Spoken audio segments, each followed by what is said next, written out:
Caminho, complexo educacional com 83 mil metros quadrados e 50 edificações, que atende mais de 300 famílias e oferece educação integral a 3.300 crianças e jovens de famílias socialmente carentes em Salvador, também na Bahia. Orador de renome internacional, já proferiu mais de 14 mil conferências e seminários em 2.500 cidades de 65 países dos 5 continentes. Trabalho abnegado que vem realizando há 67 anos ininterruptamente, viajando por inúmeras pátrias como cidadão do mundo e levando mensagens de esperança e paz a milhões de almas que o escutam sedentas de conforto espiritual. Esta larga folha de serviços prestados à humanidade rendeu a Divaldo mais de 800 títulos, diplomas, placas, troféus e homenagens, dentre as quais destacamos: Medalha de Reconhecimento Franco-Americana, classe especial, em razão dos serviços sociais e humanitários prestados à França e aos Estados Unidos, com aval da Organização das Nações Unidas, a ONU. 3 títulos de doutor honoris causa, em Humanidade, conferido pelo Colégio Internacional de Ciências Espirituais e Psíquicas de Montreal, no Canadá. Em Parapsicologia, através da Cyberan University de Miami, nos Estados Unidos. Em Educação, outorgado pela Universidade Federal da Bahia, por seu trabalho de educação com crianças e jovens carentes. Embaixador da Paz para o Mundo, outorgado pela Embaixada Universal da Paz, em 5 de dezembro de 2005, em Genebra, na Suíça. Em Santa Catarina, no último dia 24, Divaldo foi homenageado em sessão solene na Assembleia Legislativa com a comenda do Poder Legislativo catarinense. A paz do mundo começa em mim, disse inspirado o poeta Nando Cordel em uma das suas mais belas canções. Cada um de nós possui a força da paz dentro de si. Só precisamos despertá-la. Hoje, Balneário Camboriú, honrada, recebe o ilustre peregrino da paz. Senhoras e senhores, com vocês, Divaldo Pereira Franco.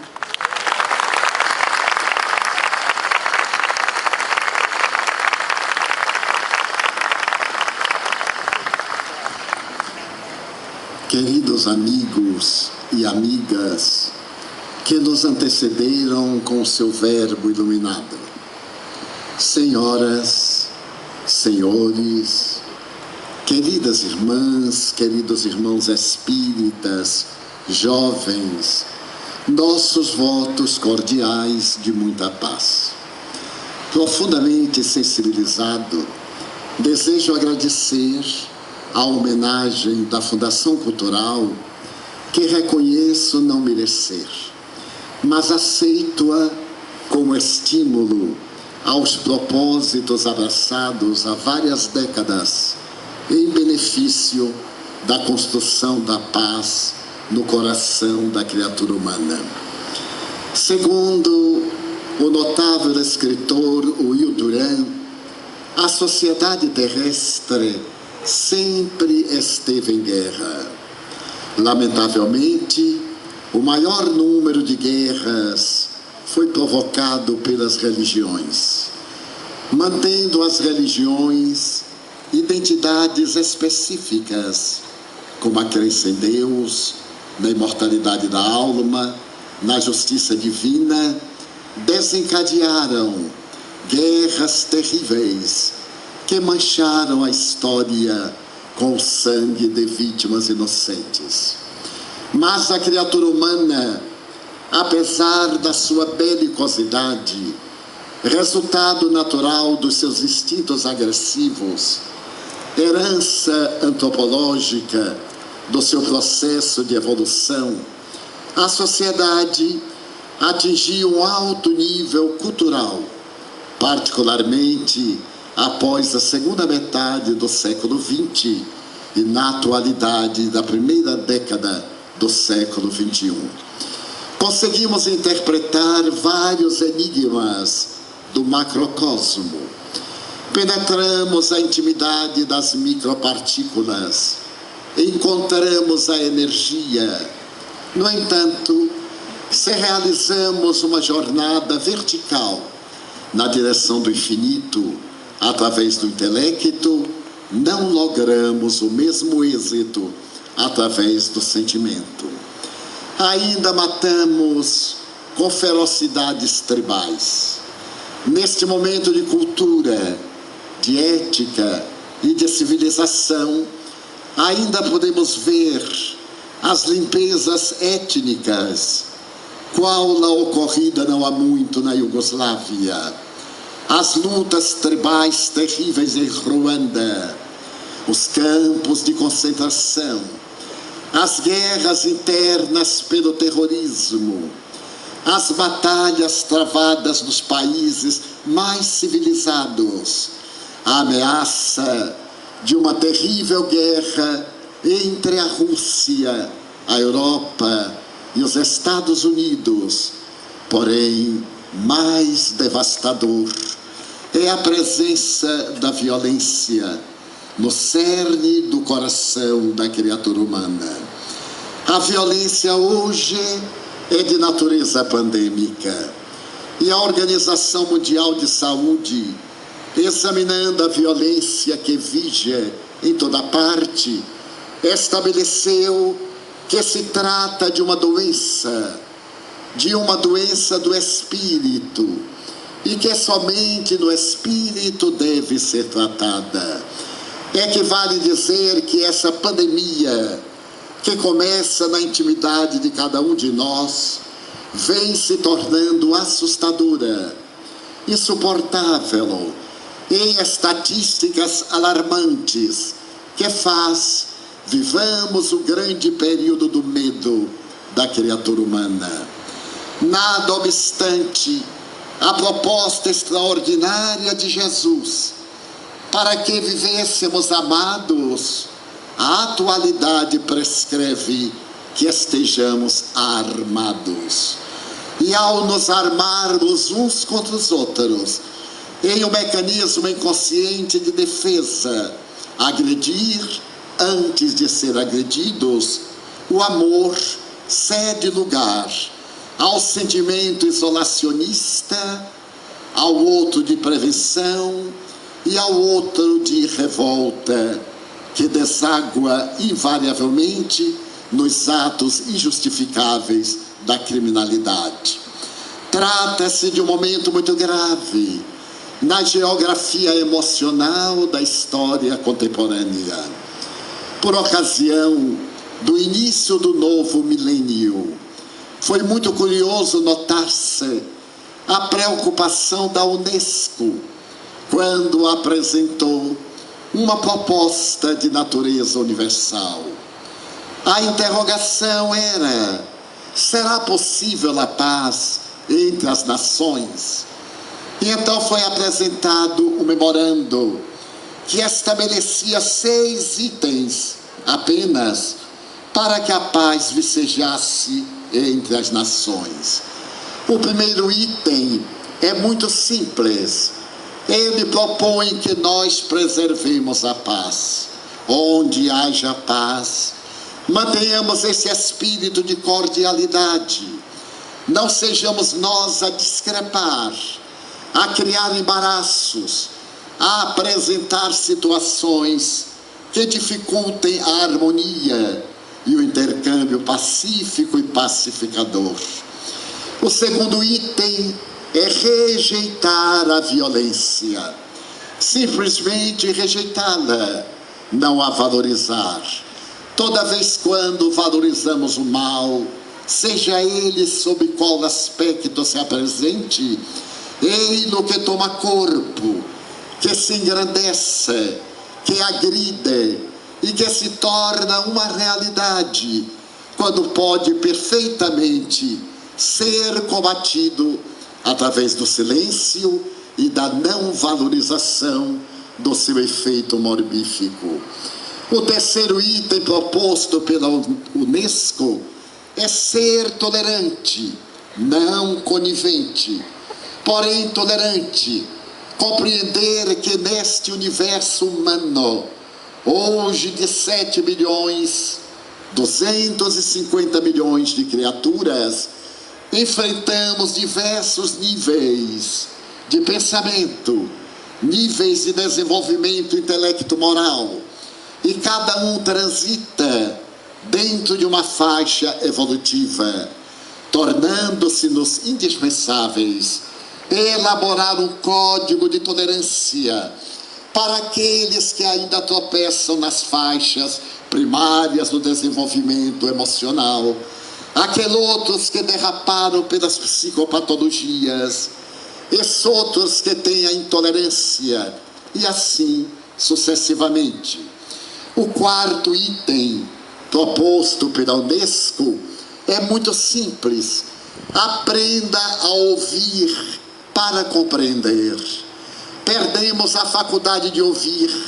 A maioria de nós tem uma necessidade imensa de falar, de fazer a catarse, de jogar para fora os seus conflitos, de opinar, mesmo daquilo que ignora, de estar enunciando palavras, mesmo que destituídas de sentido ou de qualquer significado psicológico. O quinto item: preservar a natureza. Essa proposta a respeito da ecologia é de relevante significado para a paz entre as nações.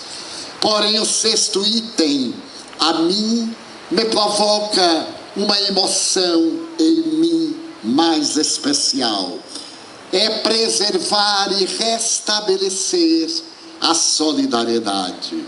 Fazer que a solidariedade volte à convivência social às criaturas humanas. É que vale dizer que em alguma época nós fomos solidários, mas hoje nos apresentamos solitários. E na solidão, vários fenômenos psicológicos irrompem, tornando-nos receosos, desconfiados, suspeitos, terminando por nos prepararmos através das armas agressivo-defensivas para podermos pensar que estamos bem. Quando ocorreu a Primeira Grande Guerra, 1914, 1918, os estrategistas militares estabeleceram que aquela seria a guerra que acabaria com todas as guerras. E constatamos que não foi exatamente assim. As guerras sucederam-se, calamitosas, devoradoras, com verdadeiras manifestações sadistas, de destruição em massa, de perversidade jamais dantes imaginada. No entanto, durante a Primeira Guerra Mundial, ocorreu uma outra guerra dentro da guerra. Uma guerra entre os turcos otomanos e os armênios, entre 1915 e 1917. Nessa guerra sangrenta, de natureza étnica, os turcos otomanos assassinaram vil e miseravelmente 1.500.000 armenos. Mas uma cena destaca-se nessa calamidade coletiva, que tivemos a ocasião de ler numa obra apresentada por um pensador polonês, Zad, intitulada Perdão Radical, que narra uma cena peculiar.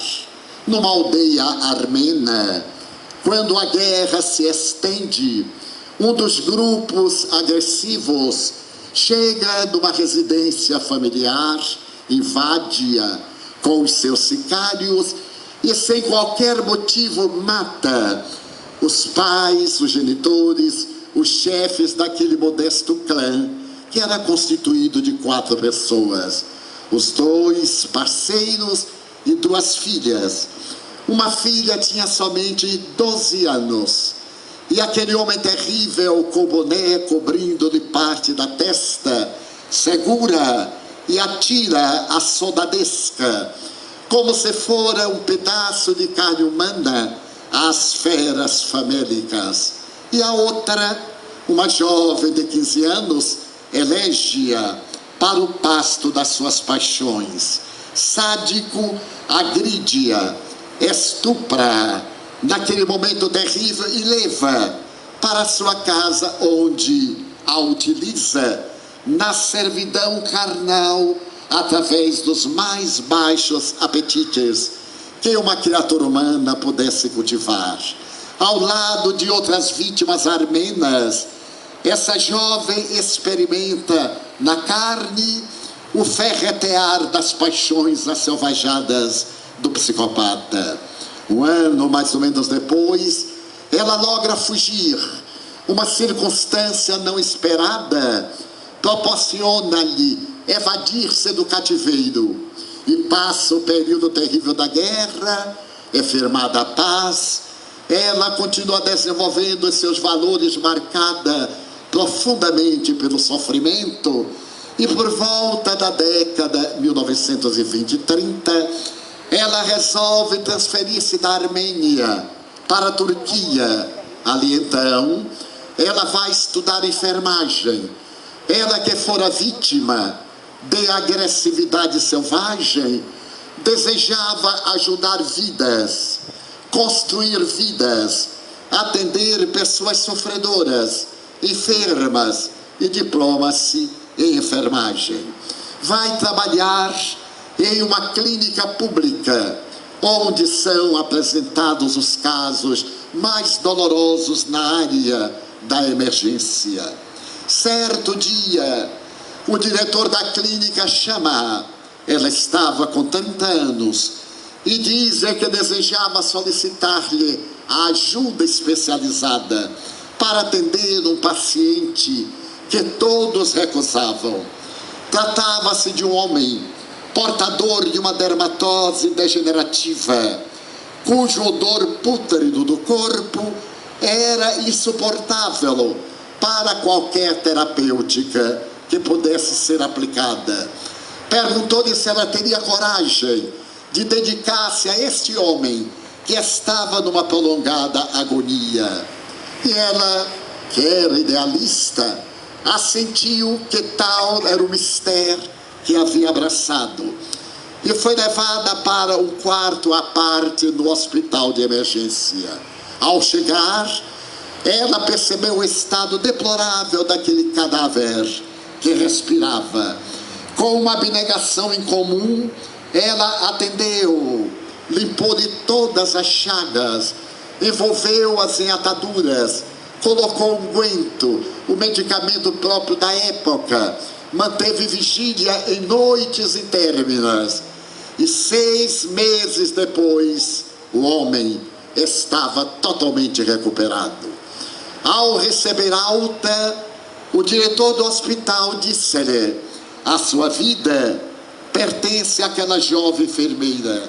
Não saia sem lhe apresentar gratidão. Nenhuma filha teria a coragem, a força moral, a energia física que ela pôde oferecer-lhe durante 6 meses.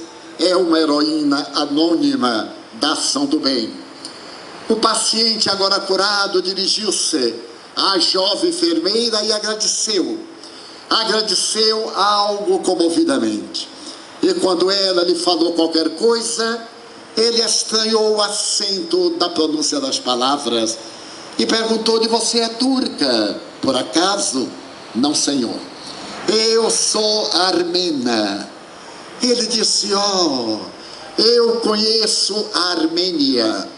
Eu lá estive também na lamentável guerra que foi travada na década anterior. Visitei várias cidades. Eu me recordo com certo prazer da Armênia.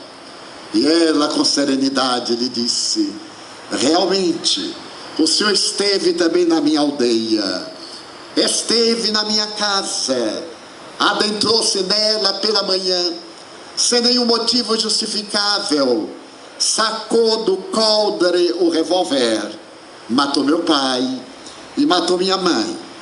E depois pegou a minha irmã, ainda uma adolescente, e atirou-a aos cães travestidos de homens. E a mim o senhor matou a alma. explorou-me terrivelmente, levou-me para o seu bordel, até que a vida ensejou-me a oportunidade de fugir, de libertar-me da sua sanha pestífera.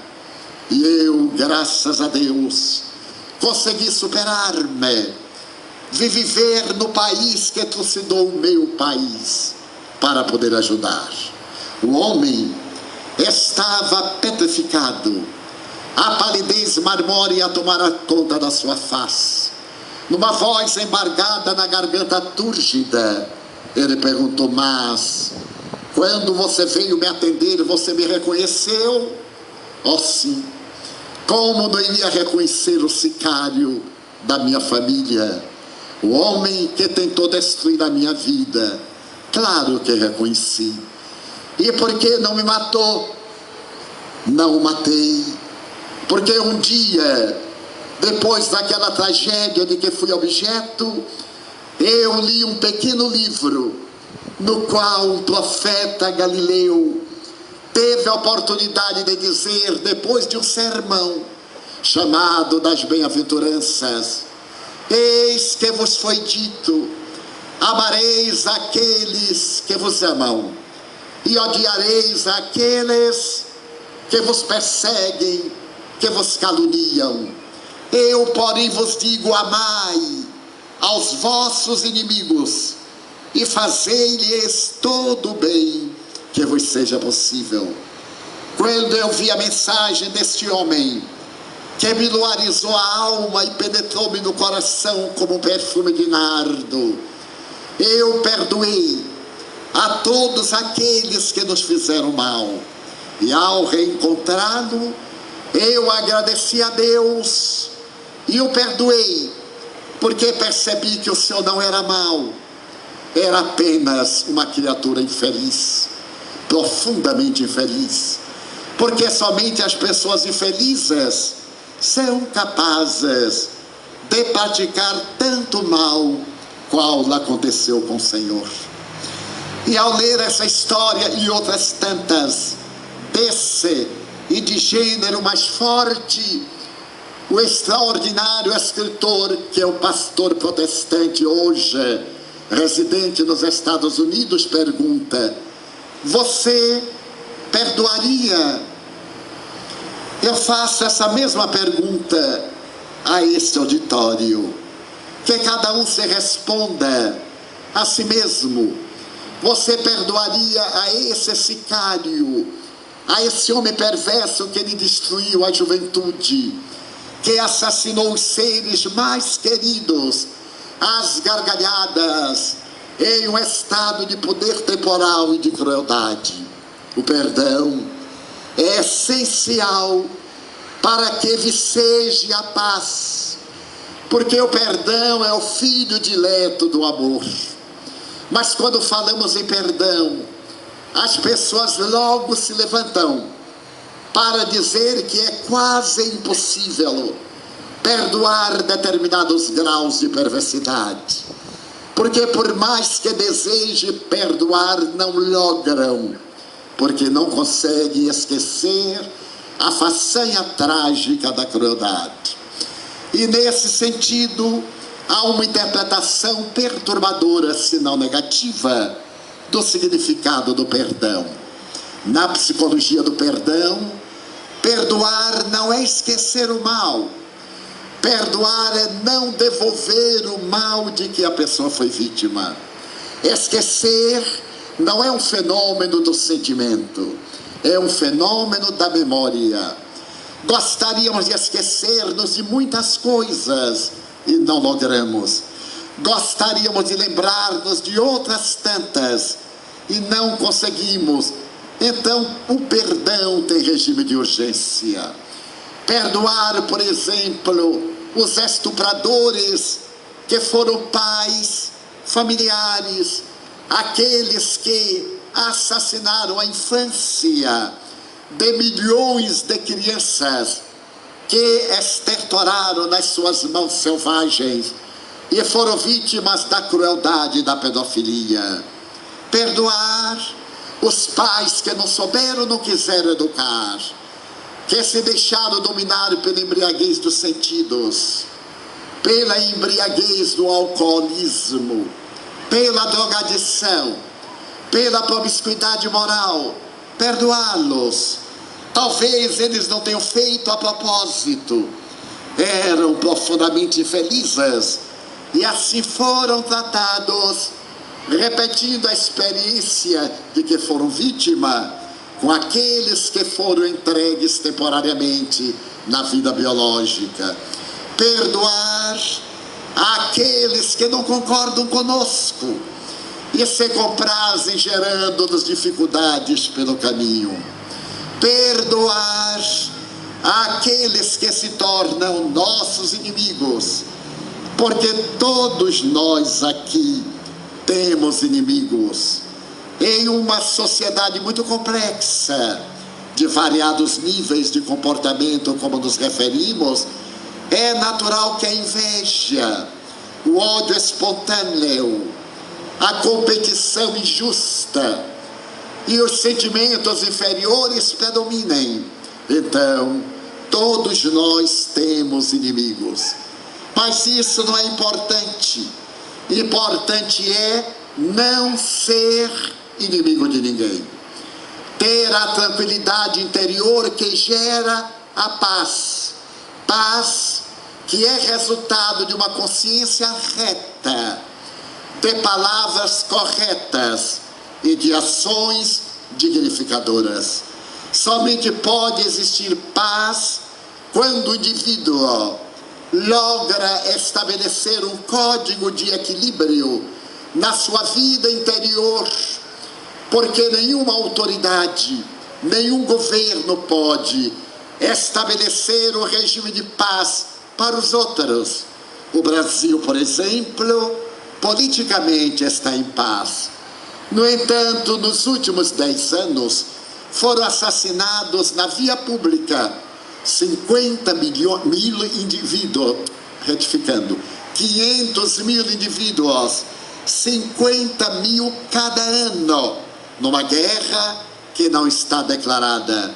Se considerarmos os acidentes automobilísticos e aqueles provocados por ébrios contumazes, levianos irresponsáveis, assassinos do volante, isso atinge quase 800 mil pessoas em apenas 10 anos. Então nós somos propelidos a pensar que a paz não vem de fora para dentro. É necessário que a trabalhemos de dentro para fora. Asseverada Mohandas Karamchand Gandhi, que se numa família existe uma pessoa pacífica, ela se torna pacificadora e a família termina por viver em paz. Se numa rua há uma família pacífica, vai terminar por mimetizar a rua. Se numa cidade há uma rua de paz, a cidade terminará sendo pacificada e assim sucessivamente. Foi pensando nessa proposta extraordinária do notável príncipe da paz, que foi sacrificado, Jesus Cristo, numa cruz, que nós iniciamos há 16 anos, na cidade do Salvador, o movimento Você e a Paz.